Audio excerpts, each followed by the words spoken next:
All right, so Teddy sent me a down the line video of this individual, and I was really curious to see what it looked like down the line. And from the AI guides I mentioned earlier, you're going to notice there's different AI guides this time. You got the spine angle, the head, the butt line, the hand line, and so these are things I would normally have to draw, but with the AI guides, it's just a touch of a button. So just the sheer speed of being able to produce this for my students is fantastic. Now, again, this person, his footwork I mentioned earlier is great, and so you can even see how his butt line doesn't move off that back. I mean, that's really good, and you can see his spine angles maintained. That's just pure consistency right there, and his head stays in the pocket. That's just fantastic. But let's go into some of the other AI guides here. Now, I would normally have to draw this. Typically, I would go through and get the shaft line here, and hopefully it's matched up, and try to make the similar line up there. But with the AI guides, one touch of a button, it's pretty close, and that's actually the AI is a lot more accurate than I am. So let me delete my lines, get those out of the way. And you want to see that the shaft is moving up parallel with the bottom line there. It's doing a good job. It's a little outside, but it's all right. And we want to see the left arm, the lead arm, get parallel to the top line, which he is. It's a little low. But again, this is typical of the right eye dominant players. They have a hard time getting around, and it's not a bad thing as long as they can get back into impact. And so let's see the cone of success for the downswing here. Let's see how this individual gets back down to the ball. It does get a little vertical here, but there's a lot of players that get vertical. Even Scotty Scheffler gets vertical. As long as they get that shaft back down to the bottom line there and get it in line. And so he's in the pocket there. And he does a really good job squaring the face up right here. I mean, that is money. I mean, just you can see the face is starting to square up right there. Body is really getting him through that ball, and he's really hitting this with body. I mean, that's great. I like to see that the club head is square to the shoulders, and as the shoulders rotate through, and the club stays square to the shoulders. So that's just boom, money right there, right down the pocket. And you can see coming up on the finish, you can see the shaft is coming up that cone of success line, and his arms going up that line. So this is probably a really good swing there, right down the middle there. This individual probably does hit it a little bit lower because the spine angle is more vertical than some people would be. But listen, if you're going to have this kind of action, I would not change anything. That's just right down the pocket. Let's put some path lines to this here to kind of see what the club's doing. So you can see the club is a little bit outside, but he does a great job rerouting. Now, some people may say he's over the top, but I mean, if you look at where the club is going, it's under the line. It's on plane there. So that's really, really good.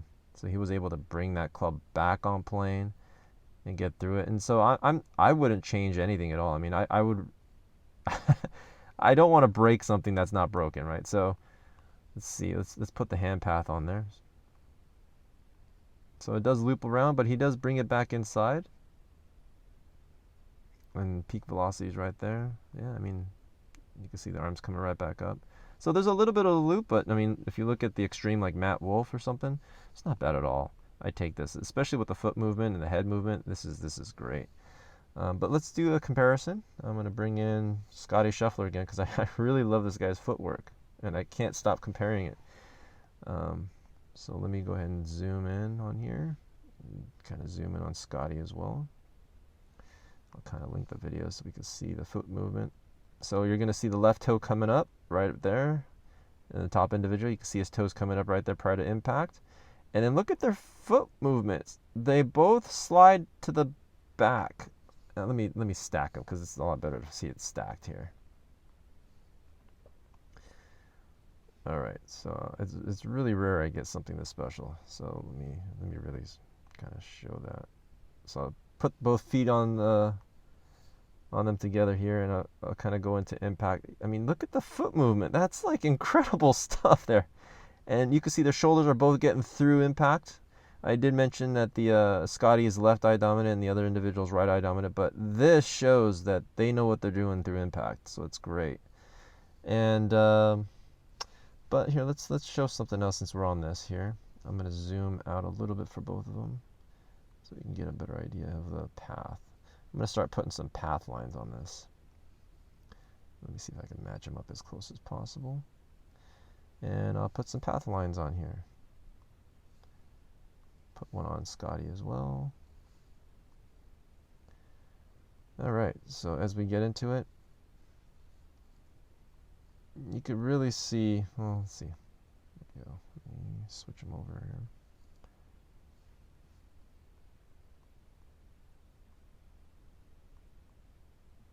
So you can see how Scotty's a little more on the inside. This individual is a little more on top. And so you may see some more straight pushes and more cuts with the individual that Teddy sent me. Scotty's going to hit more of a draw type swing. So if I hide the individual, you can see Scotty's swing, and you can see Scotty's path as well as the individual's path overlaid on top of each other. And if I switch the two, then you can see the other way around. So you can see Scotty's path is a little bit more vertical, a little bit more underneath. But again, I think that's also part of the eye dominance in terms of the backswing characteristics. But both of them hit this ball straight. And also Scotty's is an iron. I'm sorry. So there is going to be a more flat version with the individual above because it's a driver. It won't be as vertical. But, you know, you can see how this can be a visually compelling kind of a storytelling element here, especially when you want to compare two swings together.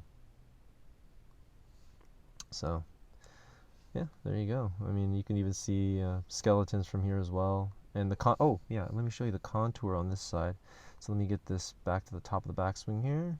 I'm going to add the contour, and we're going to see whether or not coming into impact they came out of the swing. So a lot of times what you'll see is the hips move forward, and this person has done a great job of not doing that. So let me hide the image here and I'll zoom in a little bit.